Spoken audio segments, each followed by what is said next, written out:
What's up, guys? MLB Corner page here. As always, if you like what you see, like and subscribe. Follow us on Instagram and Twitter.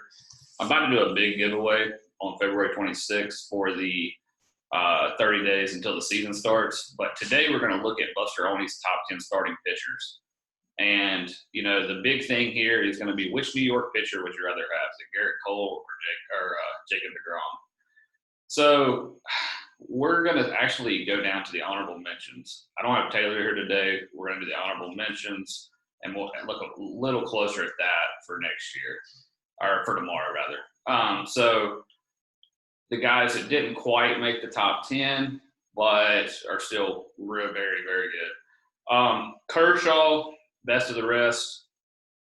The thing that I think is getting him, the Dodgers just have a bad tendency of leaving him in too long. I noticed it a little bit with Bueller as well, and even with Ryu a little bit. He is a great pitcher, three-time Cy Young winner, and he's still really good. Finishing seventh in the NL and ERA last season, striking out more than a batter per inning.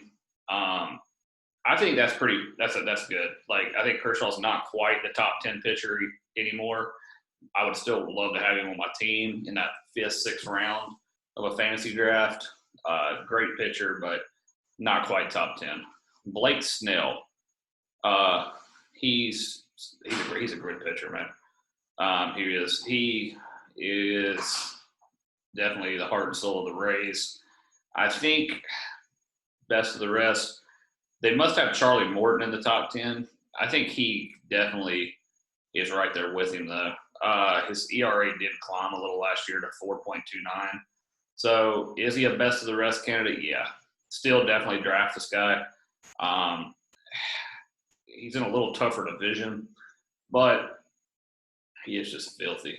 I think he may have been a little hurt last year as well. Soroka had a great year for the Braves last year. He's definitely climbing up. I think he's a top 10 guy. He finished second to Pete Alonso for Rookie of the Year last year.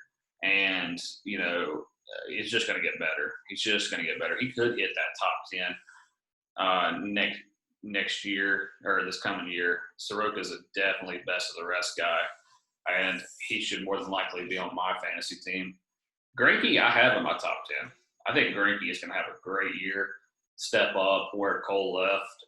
They know they need him. They know they need him to eat innings. So Greinke is in my top 10. He's probably a Hall of Famer at this point with having a World Series ring now. And he stays healthy. I think he's definitely an 18, 19, 20 game winner. So I like that one. Darvish has got just a crazy way of throwing the ball.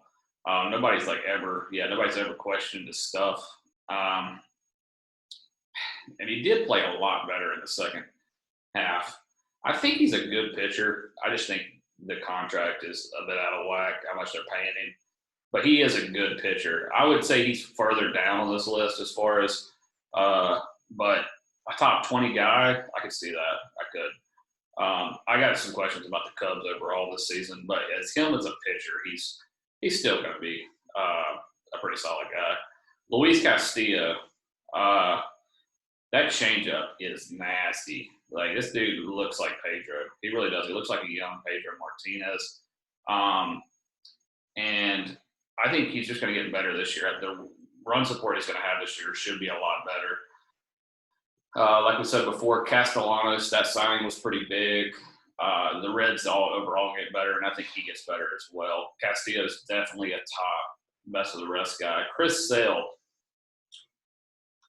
I like Chris Sale. I think Chris Sale is a very good pitcher. But the thing is he's going to have a lot on his shoulders this year. He's obviously their best pitcher, but I just wonder about injuries and pitching too many innings at this point. If they're going to rely on him as heavy as I think they will, losing David Price. So if he's healthy, if he's 100%, he's a top 20 guy. But I would not go out of my way to draft Chris Sale. I think the Boston Red Sox may take a step back this year as well. So, and with a special mention for Tyler Glasnow, that 1.78 ERA he had last year was just crazy. He's like, when you watch him pitch, he looks like a Grom to me. He's got really good stuff. We just got to see some more of him, though. I would definitely take him, and I would even move him a little further up. I would put him right before you, Darvish. And with that being said, guys, a little bit shorter video today. We are running behind a little bit, but the season's getting started. Tomorrow, we're going to break into our top 10 pitchers. Like I said, we do have Greinke in that top 10, and the list itself differs from Buster Olney's. As always, if you like what you see, like and subscribe. Follow us on Instagram and Twitter. We're always talking baseball over there, always bringing you as much up-to-date news as we can. So starting pitchers tomorrow, we'll move on to catchers, probably go to first baseman, and so on. Instagram is in the description. Take care.